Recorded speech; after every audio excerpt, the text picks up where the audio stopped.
Hi, my name is Dr. Leanne Wood. I am with the Honors College at NKU, and in this talk we will be speaking about dropped quotations, what they are, how to avoid them, and how to fix them. So to start off, what are they? Basically, we're looking at any kind of quoted line or passage in your papers that stands alone as its own sentence, or it might be spliced into a sentence in an incorrect way. These are kind of stylistically ugly, and you will look like a much more sophisticated writer if you learn how to not do them. But more importantly, we don't like drop quotations because they leave out important context for the information that you're quoting. Often you forget to note the expertise of the person that you're quoting, or to speak to how reliable they are. And in general, dropped quotations are likely to create some kind of confusion or lead to questions in your readers. We want to effectively communicate with our readers and inform them rather than confuse them. Some people call these hit and run quotations, and I'll show you why. This is what they look like. So here's an example of a dropped quotation. We have Susan Bordeaux, we don't really explain who she is, writes about women in dieting, period. And then here is the quoted passage. It's just plopped in there in the manner of a hit and run. And then I think Bordeaux is right. Another point Bordeaux makes is that, and then the student goes on to write something else. So we haven't really given a lot of information here. Here are some of the problems with this dropped quotation.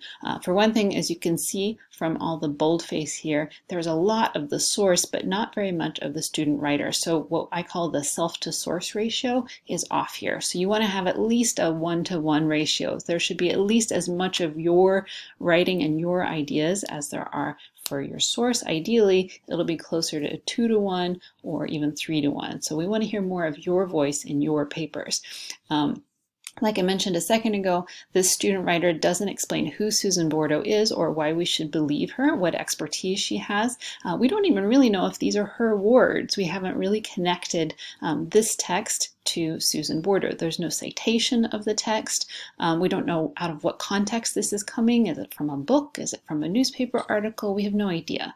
And then we also don't have any analysis from the student writer explaining how Bordeaux's words connect to the larger argument that the student writer is trying to make. Finally, after this very long quotation, the student just says, I think Bordeaux is right. And we don't know what part of Bordeaux's claims the student thinks are correct. So how do we fix this? Well, one common way that you may have encountered in high school is called the quote sandwich. And essentially, you've got something to introduce the quote. That's our first piece of bread. The filling of the sandwich is the quote itself, and then you follow that up with a second piece of bread, which is your explanation of the quote.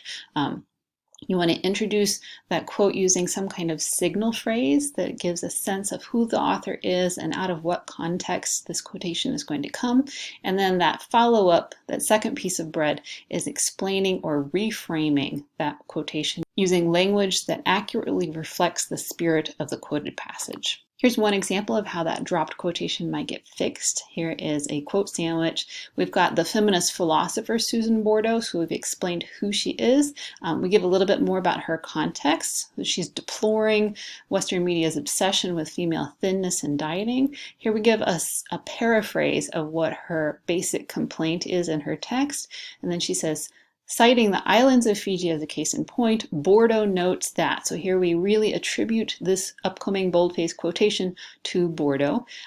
You'll notice that there's less quoted text, period. So the student writer here has decided to paraphrase a little bit of the information rather than fully quoting all of it. We've added a page citation, which is really important for ethical reasons. And then we've got a follow-up, that second piece of bread in your quote sandwich. Bordeaux's point is that the Western cult of dieting is spreading even to remote places, etc., etc. Ultimately this.